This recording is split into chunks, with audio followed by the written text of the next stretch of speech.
तुलसी माता की कहानी।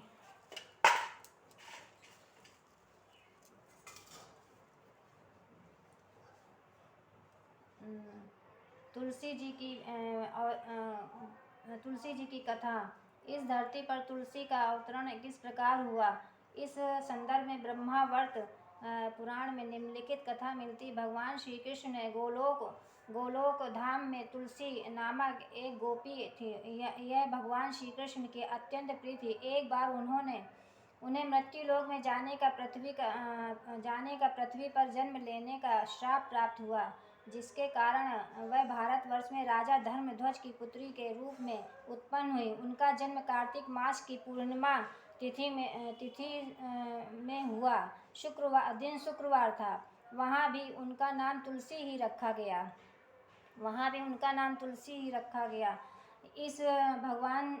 उधर भगवान श्री कृष्ण का एक प्रमुख पार्षद श्री श्रापग्रस्त होकर दंभ नामक दानव का पुत्र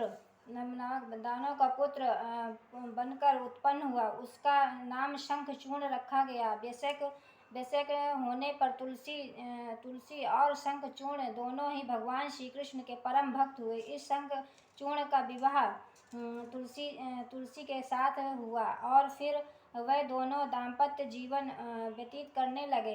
तुलसी के पतिव्रत के प्रभाव से शंखचूर्ण अजेय हो गया और उसको हरा पाना संभव हो गया था। तब शंखचूर्ण ने धीरे धीरे युद्धों में विजय प्राप्त करके सभी लोगों पर अपना राज्य स्थापित कर लिया।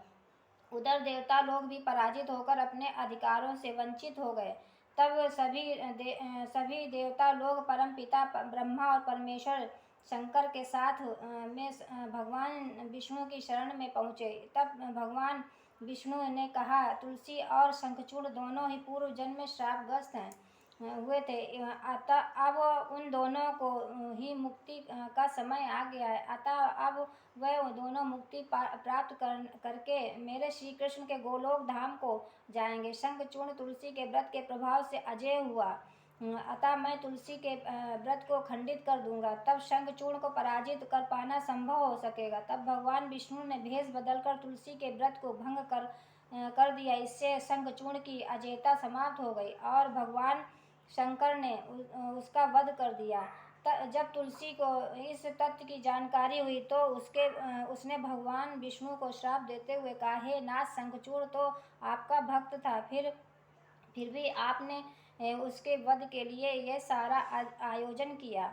इसका तात्पर्य यह है कि आप अत्यंत पाषाण हृदय हैं, अतः आप पाषाण पत्थर ही हो जाएं।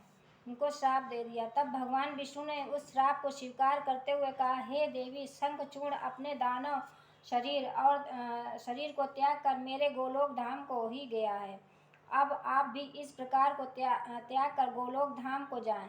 लेकिन फिर भी आपका श्राप पूर्णतः सत्य होगा और मेरा अंश पाषाण पत्थर बन जाएगा, जिससे शालिग्राम कहा जाएगा। आपके भी एक अंश से तुलसी नामक पौधे उत्पन्न होंगे। इस सृष्टि में जितने भी पत्र पुष्प हैं उनमें सदा तुलसी को ही प्रधान माना जाएगा। तुलसी के पत्तों के प्रयोग से बिना किसी भी पूजा, होम, यज्ञ, व्रत, दान आदि को पूर्ण नहीं माना जाएगा। इस संपूर्ण सृष्टि में तुलसी ही सबसे प्रमुख होगी। इस प्रकार से भगवान विष्णु का ही एक अंश शालिग्राम बनकर प्रकट हुआ और तुलसी का ही एक अंश तुलसी के पौधों के रूप में धरती पर उत्पन्न हुआ।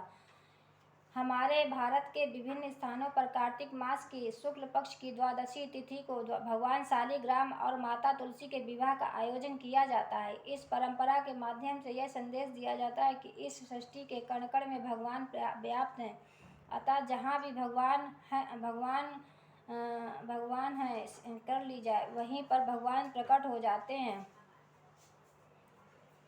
तो यूँ तो शालिग्राम एक पत्थर है, लेकिन उससे भी भगवान विष्णु का निवास मानकर उसकी पूजा की जाए। इससे भी भगवान विष्णु का आशीर्वाद अवश्य ही प्राप्त होता है। इसी प्रकार से तुलसी के पौधे की पूजा करने और दैनिक जीवन में तुलसी के पत्तों का आवश्यकता अनुसार प्रयोग करने से सभी प्रकार के कष्ट, बाधाएं और रोग शोक दूर होते हैं। अतः सभी मनुष्यों को तुलसी की पूजा और प्रयोग करके लाभ प्राप्त करना चाहिए। तुलसी की पूजा करनी चाहिए।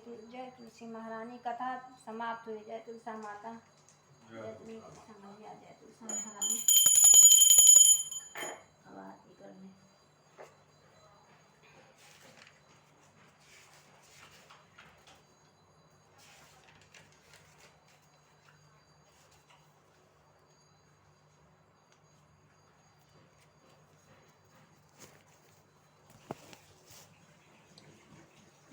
माता जय तुलसा। आओ भोग लगाओ मेरी तुलसा मैया, आओ भोग लगाओ, तो भोग लगाओ मैया, सब अमृत हो जाए। आओ भोग लगाओ मेरी तुलसी महारानी, आओ भोग लगाओ, ऐसो भोग लगाओ मैया, सब अमृत हो जाए। आओ भोग लगाओ मेरी माता, आओ भोग लगाओ।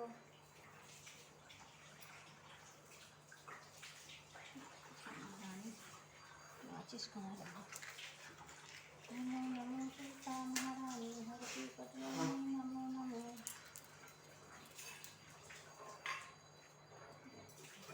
नमो नमो तुलसा महारानी हर की पटरानी, नमो। जय गणेश जी महाराज, जय गणपति देव।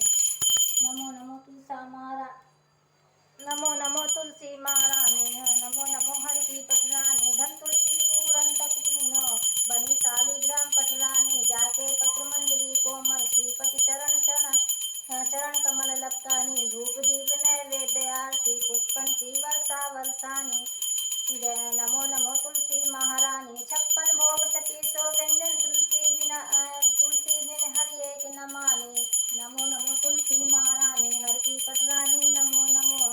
सभी सखी मैया तेरो यश गावे, भक्ति दान दीजे महारानी। नमो नमो तुलसा महारानी हर की पटरानी, नमो नमो। जय तुलसा महारानी, जय तुलसा महारानी, श्री कृष्ण भगवान की जय हो। तुलसा महारानी की जय, तुलसा मैया, जय तुलसा महारानी, जय तुलसी महारानी, जय तुलसा माँ, जगदम्बे माँ हे जगदात्री माँ, जय तुलसा महारानी, जय तुलसा मैया, जय तुलसा माँ, ये जगत जननी माँ, तुलसा महारानी की जय। आरती ले लो।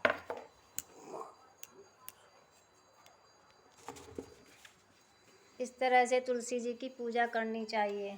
ये देखो तुलसी जी का सब सामान, श्रृंगार सामान सब चढ़ाया हुआ है। तुलसा महारानी की जय, तुलसा माता की जय, तुलसा महारानी।